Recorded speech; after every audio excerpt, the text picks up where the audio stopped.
मित्रों, सादर नमस्कार। हमारे इस YouTube चैनल वीडियो में आपका स्वागत है।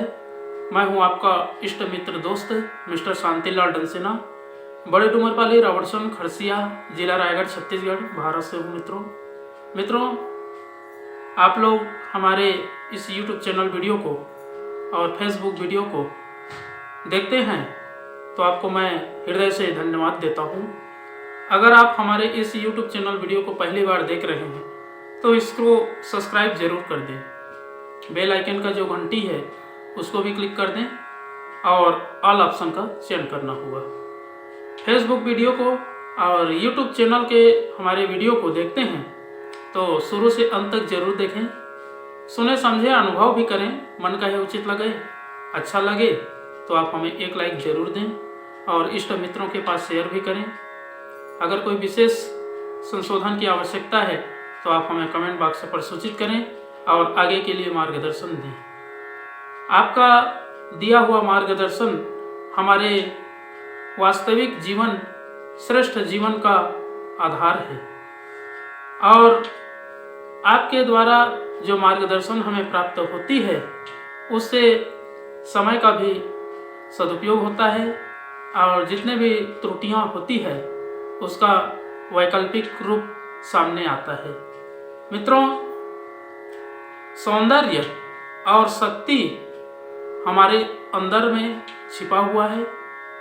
अगर हम उसको अपने अंतःकरण में देखें, अनुभव करें, तभी पता चलता है। हमारे बाहर में जितने भी सामग्रियां, वस्तुएं दिखाई दे रहे हैं वो सब हमारे अंतःकरण का प्रतिबिंब है, आईना है। अगर हम इस दर्पण में अपने आप को देखें, झांकें, तो देखेंगे हमारा विचार के अनुरूप बाहर में दृष्टिगोचर होती है और अंदर की झांकियां हमें बाहर प्रतीत होती है।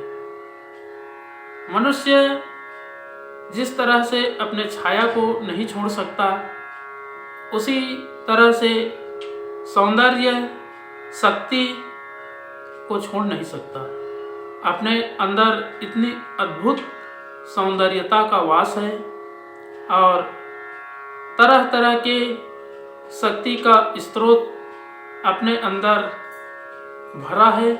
अगर हम कोई एक शक्ति को, एक दिव्यता को ढूंढें और अनुभव करें, उसी के आधार पर अपना जीवन के स्तर को आगे बढ़ाएं, तो देखेंगे अद्भुत और आवश्यकता जो है वही हमें प्रतीत होगा। बाहर का वस्तु हम भले ही जो लौकिक दृष्टि है उससे देखते हैं और अपने अंदर एक विचार प्रवेश करती है। उस विचार के आधार पर हमारा सृष्टि का निर्माण होता है, समय का उपयोग होता है, भविष्य अपने आप गढ़ता हुआ चला जाता है। तो अगर हम अपने अंदर सोया हुआ जो दैवत्व शक्ति है, जो सौंदर्यता है, स्निग्धता है, मधुरता है, रस पेशलता है, उसको जगाएं और अपने आप को समझने का प्रयास करें। सज्जन पुरुष नारियल के समान दिखाई देते हैं। वे बाहर से भले ही कठोर हो किंतु उसके हृदय में रस पेशलता विद्यमान रहती है, जबकि अन्य दुर्जन व्यक्ति बाहर से बेर के समान सुंदर दिखाई देते हैं लेकिन उसके अंदर में बेर की गुठली के समान कठोरता, दुष्टता निवास करती है। इससे स्पष्ट होता है कि हमारे अंदर नारियल की तरह साफ सुथरा, निर्मल, स्वच्छ वातावरण है। हम अपने अंदर झांक करके देखें, अपने अस्तित्व को पहचानने का प्रयास करें और जिस उद्देश्य के लिए हम लोग इस पृथ्वी पर जन्म हुए हैं उस उद्देश्य को भली भांति समझने का प्रयास करें, तभी इस जीवन की सार्थकता है। अन्यथा पशु पक्षी कीट पतंग सब जी रहे हैं अपना जीवन और व्यक्ति भी उसी में अपना जीवन जी रहा है।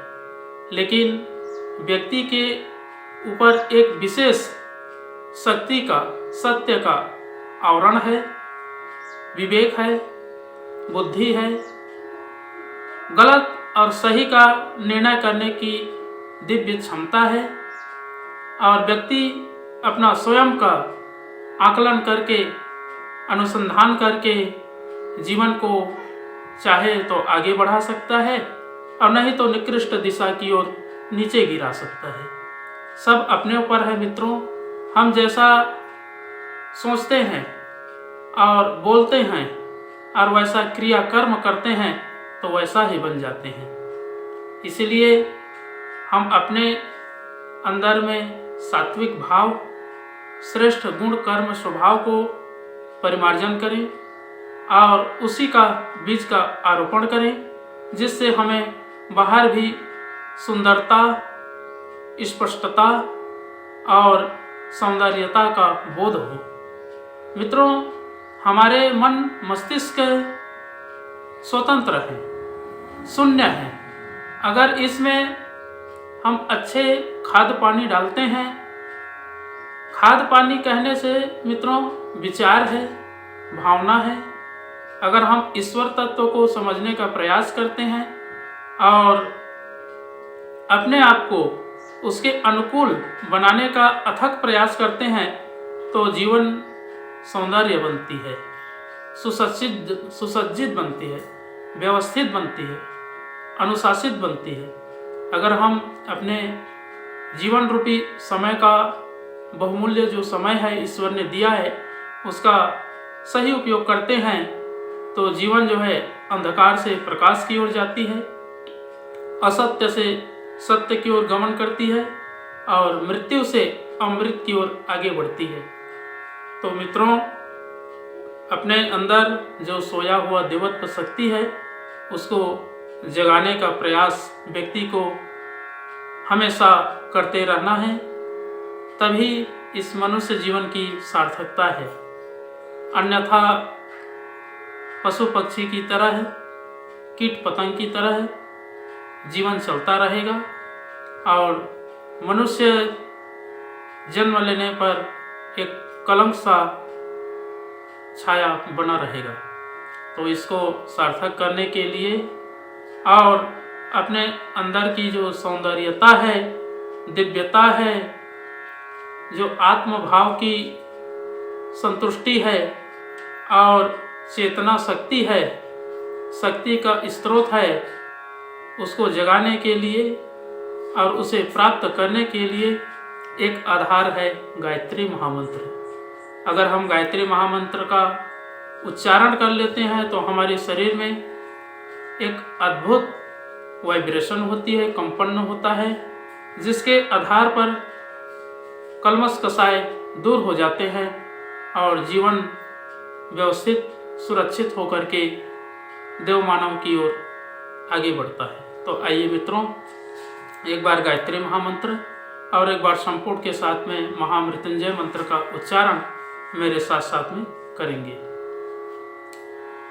ओम भूर्भुवः स्वः तत्सवितुर्वरेण्यं भर्गो देवस्य धीमहि धियो यो नः प्रचोदयात्।